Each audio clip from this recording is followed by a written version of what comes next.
asalaamaaleykum nuyu nañ leen ziar leen di leen bëggee bu baax a baax tey nag dama bëggoon a waxtaan ak yéen ci benn vaurien benn faux type benn énergumène un trafiquant de personnalité ki nga xam ne dafa def détournement de suffrage je veux nommer Pape Djibril Fall. xam nga ñun ay personnes intéressé wuñu mais comme Sénégal dañ koy defar am ay yàqkat yu taxaw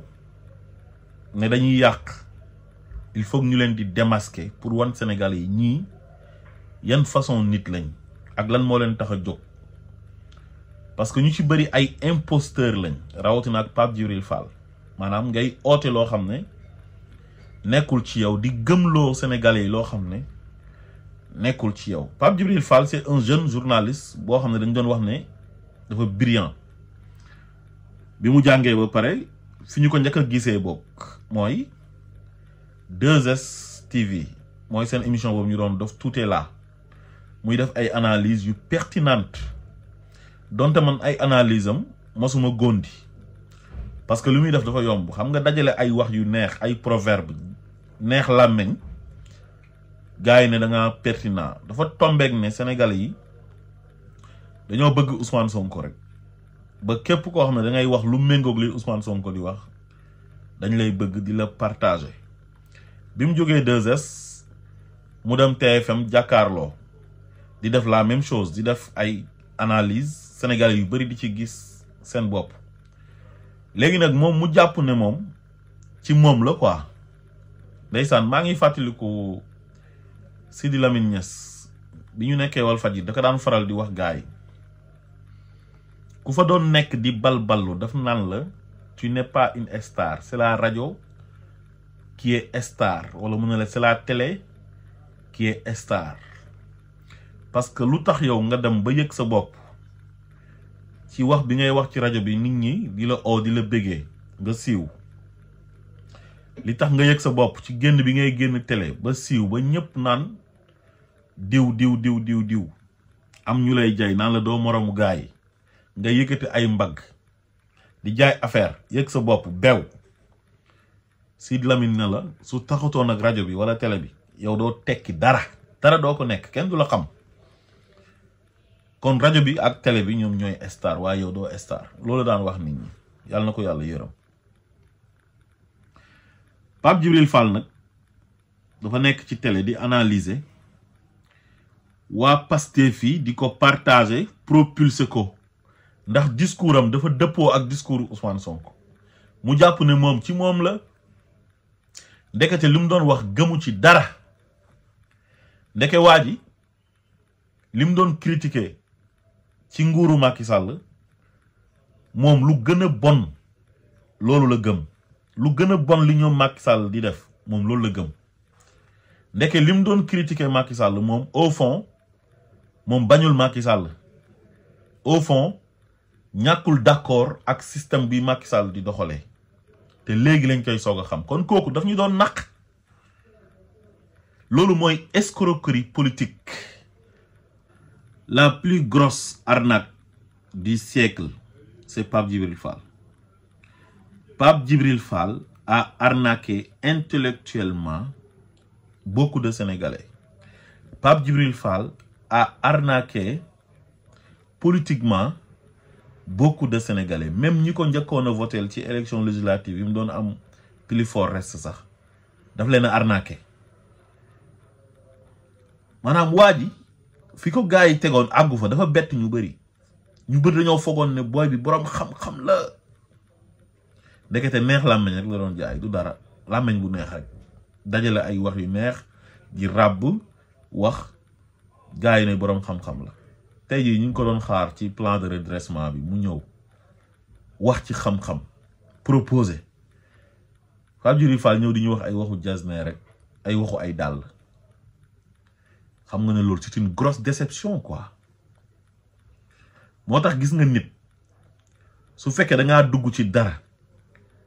te amoo ci intention bu rafet maanaam yow sa intention mooy naa naxante rek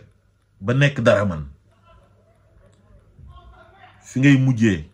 du rafet, da ngay teel a weeru. te Pape Djibril Fall loolu moo ko dal ak moromam yu bëri dañoo ñëw di gëmloo nit ñi ne ñoom dañoo bëgg Sénégal te Sénégal intéressé wu leen nuñ def ba dund rek la ñuy wër, nuñ def ba nekk, nuñ def ba am ay ndomba tànk ba tekki nax sénégalais yi ba accéder au pouvoir wala nax sénégalais yi ba nekk ministre wala nekk député. te au fond gëmuñ sax Sénégal, gëmuñ dara, seen bopp rek lañ gëm. léegi nag bi gars yi créé Ousmane Sonko dossier judiciaire muy le fameux dossier Adji Sarr nga xam ne ñëpp xam nañ ne ay kàcc la ak ay fen yu Macky Sall orchestré ànd ci ak Mamour Diallo ak ñenn ci waa APR yi ngir daaneel Ousmane Sonko parce que amuñ leneen luñ ko mën a daanelee parce que Ousmane Sonko solution la leen indil, livre solution, ñoom ñu indil ko Adji Sarr. donc kon ñoom amuñu woon argument. léegi bi ñu indee affaire Adji Sarr bi nag léegi ñu bëri jàpp ne Macky Sall képp ku mu song ci wàllu politique rek moom da lay daaneel parce que songoon na Khalifa Sall ak Karim Wade daaneel leen ñu jàpp ne ak Ousmane Sonko day sotti. léegi nag booy bi ñu gëmloo ko ne ko yow mën nga remplacer Ousmane Sonko parce que jeunesse bi bëgg nañ la, sa ay discours jeunesse bi ñu ngi ciy retrouver seen bopp te masul wax xam-xam. xam nga dafa yomb nga toog dem jëli ay citation di wax na lii ba pare ngay wax li nga xam ne mooy réalité bi li nekk Sénégal. ñun ñëpp loolu lañ doon def mais xañ na daf ñoo gënoon a siiw ak support bi mu amoon ñun amuñ ko woon. xam nga télé la boo xam ne nit ñi dañ ko doon seetaan boo pare émission bi tamit amoon na audience bu ngand donc te da doon wax li Sénégalais yi bëgg a dégg, li ëpp ci Sénégalais yi. kon man sax su ma fa toogoon xañ na niñ ko doon partagé ak niñ ko propulsé man dañ ma koy def waaye nag du tax ma yëg si sama bopp. ndekete moom xamul ne succès bi muy wane ne daf kaa am ba jàpp ne war na mën a ñëw remplacer Ousmane Sonko ci géewu politique bi. ñi nga xam ne ñoom ñoo ànd ak Ousmane Sonko ñoom ñoo ko may succès boobu parce que ñoo koy jàppale ci ay partage di def ay vidéo di ko soutenir ne Pape Djibril Fall waxkatu dëgg la. lu ñuy wax naan essence su jàmbur nga ciy daw ba pare bëkkee yëg sa bopp. luy Khadim Diop chroniqueur bu mag boobu di wax naan di say ci rabi jàmbur. xam nga rabi jàmbur moom boo ciy say moom sa bopp ngay nax rek. man ma yokk ci ne ngay tisooli ci soju jàmbur di sëqat ci giribu jàmbur. Pape Djibril Fall loolu la doon def. léegi nag xawma yan ponkal nag ñoo ko ñëw financé ko ne ko voilà il faut nga dugg ci géopolitique bi ci créer un mouvement après patriote yi dañuy bàyyi Ousmane Sonko ñëw ci yow parce que Ousmane Sonko c'est il est mort politiquement ñoom loolu lañ jàppoon moom mu jàpp na nag loolu mën naa sotti te ndeke moom dara nekkul ci bopp bi donte jàng na journaliste la waaye être un bon journaliste mënula def nag un bon politicien parce que bi mu duggee ci géopolitique bi faayam yooyu yëpp dafa feeñ. léegi sa Pape Djibril Fall la mooy toog jàkkaarloo bi nga xam ne fa la daan toog di tagg Ousmane Sonko ñëw di fa attaquer Ousmane Sonko. xam nga loolu rek déjà malhonnêteté mënta weesu loolu ak incohérence contradiction tamit mënta weesu loolu parce que nit sa ay waxu daaw ak say waxu daaw jéeg dafa war a méngoo sa ay waxu ren sa ay jëfu daaw sa ay jëfu daaw jéeg dafa war a méngoo ak sa ay jëfu ren loolu mooy honnêteté intellectuelle te dañ ko doon séntu ci moom boobu mooy première contradiction bi nga xam ne def na ko maanaam plateau ba mu doon toog di tagg Ousmane Sonko fa la toogaat ne day clash Ousmane Sonko. beneen bi mooy moom mu ngi sol jasneeram bu rafet sañse foo ko fekk day sañse moo dàq sax sañse gaa yi bëgg boppam ba bëgg a dee kenn xamul nag fan lay jëlee xaalis parce que toogoon na fi lu yàgg liggéeyul toogoon na fi lu yàgg nekkul woon député te gis nañ train de vie bu muy mëne xaw ma nag kan moo nekk ci gannaawam di ko financé waaye loolu sénégalais yi bëggoon nañ ci am lu leen leer na leen ko leeralal fan lay jëlee xaalis. donc moom mu ngi toog sol jasneeram bu nice ne ñoom Ousmane Sonko seen oto yi ay jasneer yu bari ñoo ci nekk di nuróole ay dàll mais un politicien bu am xam-xam am argument nga xam da ngay prétendre yow pour jiite réew yow gis nga leneen loo wax ci réew mi lu dul nga toog amoo dara looy wax nga naan ñii dañuy sol ay jasneer bu ñu solul jasneer lan la ñuy sol da ngaa bëgg ñu sol ay sagar nit naka ngay nekkee nit rek laa la wax bu normal waxuma la koo xam da ngaa jiite réew ba pare ne doo sol lu baax te yow mi leen di reprocher loolu yaa ngi sol lu dàq ñoom lu ñuy sol di sañse chaque jour gën leen a bëgg àdduna donc loolu contradiction la waaye li ko waral mooy dafa amul maanaam xam-xam amul xam-xam bu mu waxee moo tax amul benn argument léegi nag instant bi li ko jàpp lenn la mooy ñëg xam nga nit des fois nga dugg ci benn affaire échec ci ba pare ne du ma dellu ginnaaw li mu foogoon ak lu ñu ko gëmloo woon ne ko Ousmane Sonko créé nañ ko ay dossiers judiciaires xam nga fu mu nekk nii mënatu cee génn yow il faut nga ñëw jël électorat yam léegi échec boobu mu ci échec loolu moo ko métti mu mujj soppeeku benn haine viscérale envers Ousmane Sonko te loolu nit ku baax dëgg du mel noonu yow mënoo di tagg nit te nit kooku noonu joteewu leen dara yow nga dugg ci géewu politique bi rek commencé di attaquer nit ki kon yow lu baax lañ doon wax ci moom xanaa nekkul woon dëgg gëmoo ko woon xanaa yow nit ki da nga doon wax ne ku baax la di ko tagg suba ngoon guddeeg bëccëg daan nga dem sax këram wala bureau doon def ay interview ak moom am benn programme bu amoon boo xam ne dañ la bëggoon a jël pour nga def présentation bi mun a noo buñ la dugal ci affaire politique parce que yaa ngi si sa yoon yaa ngi def ay analyse te loolu mën na la yàqal lu bëri déjà ko rek mu la doon protéger yow nga jékki-jékki dugg ci géewu politique bi rek daf ko noonu yow ne léegi waa ji ma doon wax ne moo baax kooku moo gën a bon moom lay ñu Barthélemy Dias di def instant bi di tagg nit naan bajo yi seen baay ñëw na sama doomi ndey nga yeewu wor ko affaire bi retourné wu contre yow nekk karma nga soppi ko en kon fii opposition amu fi Pape Djibril Fall benn conseil laa lay jox mooy ne politique bii nga dugg moom bu eboo nga génn ci ba set wecc dem uti leneen loo def soit nga dem nekk ci consultant wala nga delluwaat ci rédaction yi waaye politique bi amoo ci avenir parce que yow maanaam yow fi géewu politique bi toll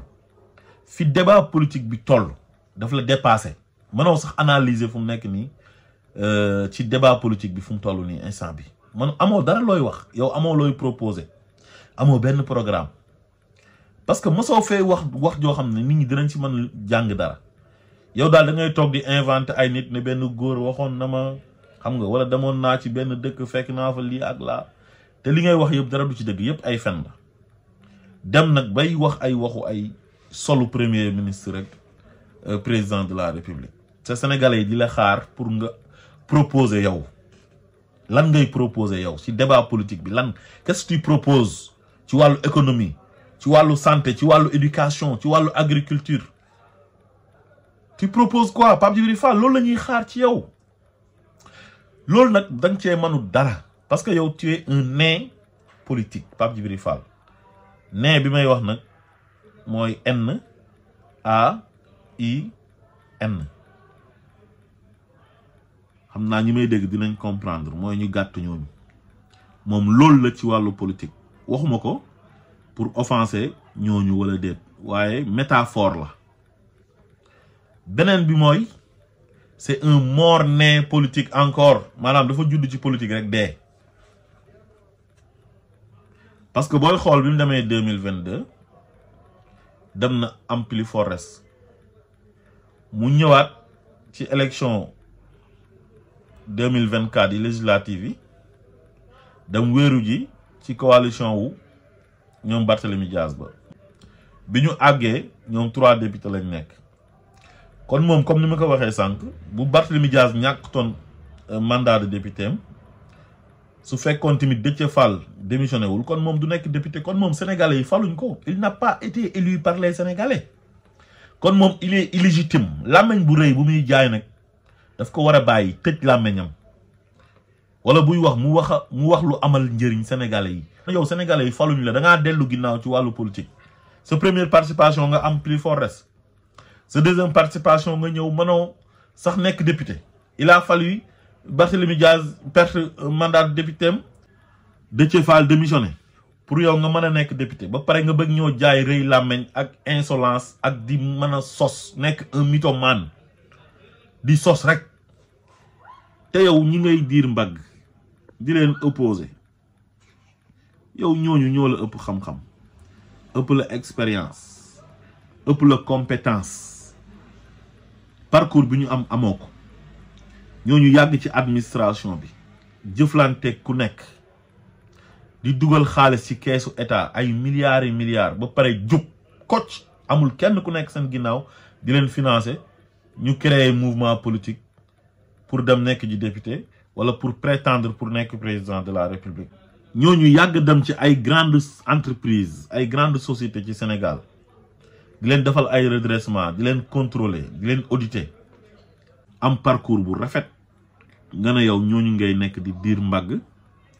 te yow nekkoo lu dul benn jeune journaliste bu jékki-jékki rek génn na tëll di def analyse ñu ne la sa làmmeñ neex na rek nga ne acca voilà léegi man daal mën naa dugg ci géewu politique bi mën naa nekk président de la république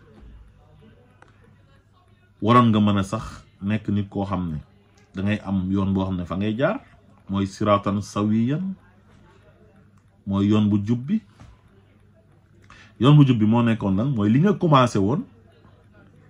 nga àggalee ko noonu maanaam nga nekkoon ci même dynamique ñëw nga yaa ngi wax lii Ousmane Sonko di wax yaa ngi bokk discours ak waa Pastef te Sénégal yi dañu pare woon pour changer te Ousmane Sonko lañ choisir mais dara warul a jaral nit ñëw naan la demal nga jëli ji électorat bi nga yëg sa bopp jàpp ne yow war nga mën a dem jëli ji électorat wu Ousmane Sonko te xamoo ne patriotes yi ils sont fidèles à Ousmane Sonko bu Ousmane Sonko deewoon sax yàlla tere yàlla na yéex yow mënoo remplacer Ousmane Sonko ci xolu patriotes yi mënta nekk c'est impossible mënoo fexe ba Ousmane Sonko ay nitam votel la yow même bu nekkul candidat parce que ñoom ñu bëri tey dañoo xamoon ne Macky Sall day éliminer Ousmane Sonko du nekk candidat au lieu que ñu taxaw kaas ne Ousmane Sonko élimination buñ ko bëgg éliminer jaaduwul jaarul ci yoon waaye dañu doon yàkkamti ñoom pour Macky Sall éliminer leen Ousmane Sonko xam nga ñi dañoo ñàkk jom ba pare ñàkk ngor ñàkk jom man te weesu nga toog di xaar un président boo xam ne day jalgati yoon te yow nga doon kaas ne danga doon kaas ci démocratie boo xamante ni dafa war a jaar yoon bonne gouvernance bu war a jaar yoon réew mi dafa war a am justice lépp loo xam ne ay manquement la woon yu amoon ci réew mi da nga daan taxaw di ko kaas léegi Macky Sall war la éliminer Ousmane Sonko yow pour yow nga jàpp ne bu éliminer Ousmane Sonko yow da ngay ñëw nekk président facilement yow yaay kan tu te prends pour kii yow ba war a ñëw rek ñu éliminer Ousmane Sonko yow nga nekk candidat moo tax li ngeen ji loolu rek ngeen di góob. Vous êtes en train de récolter ce que vous avez semé parce que da ngeen a ñëw di jaay ne da ngeen a bëgg Sénégal te au fond bëggu leen Sénégal di wane ne Macky Sall àndu leen ak moom te au fond Macky Sall sax ngeen gën a bëgg ko Ousmane Sonko kon da ngeen doon nax sénégalais yi moo tax sénégalais yi dañoo dëñ ci yow parce que li nga doon gëmloo sénégalais yi ne yow loolu nga gëm ne yow patriote nga ne da ngaa bëgg Sénégal ak cause yi nga doon xeex loolu instant bi maanaam defatoo ci dara dangaa wàcc yoon bi nga nekkoon te ba nga wàccee yoon bi nga nekkoon la Sénégal yi bàyyi génn ci yow li ma la wax nag sànq ci biir vidéo bi loolu laa lay répéter parce que la répétition est pédagogique mooy il faut que tu arrêtes la politique parce que tu n'auras rien en politique parce que ni nga koy defee ak jamono jii nii ñu toll àndul ça ne rime pas façon politique bi ngay def dafa xew yi maanaam yow waa système bi nga doon critiquer yaa leen gën a bon yow ni ngay gisee yow bu la yàlla joxoon ndomba tànk tey ci réew mi yaay gën a yées Macky Sall yaay gën a bon Macky Sall yaa ak ñoom Barthélémy Diaz yéen a yem yéen a bokk nu ngeen di gisee réew te Sénégalais yi stade boobu noonu ak façon de faire la politique boobu noonu ñoom dépassé nañ ko bu yàgg-yàgg seen kanam la ñuy xool gis nga kuy remplacer Ousmane Sonko ëllëg ci xolu Sénégalais yi politiquement kooku dafay indi li Ousmane Sonko indi gëm ko tegu fu Ousmane Sonko tegu woon mooy nekk ci cohérence wala mu ñëw raw Ousmane Sonko maanaam ci li mu indi politiquement ak ci nu muy doxalee comportement yam waaye du seen genre gii lay Sénégalais yi di fal di leen jox réew mi loolu mënta nekk c'est impossible sénégalais yi dootuñ gersu parce que yéen li parti traditionnel yi doon prôné yéen ci loolu ngeen nekk façon bu ñu doon defee politique façon boobu ngeen defee politique te loolu c'est révolu pour les sénégalais dépassé nañ ko bu yàgg asalaamaaleykum wa rahmatullah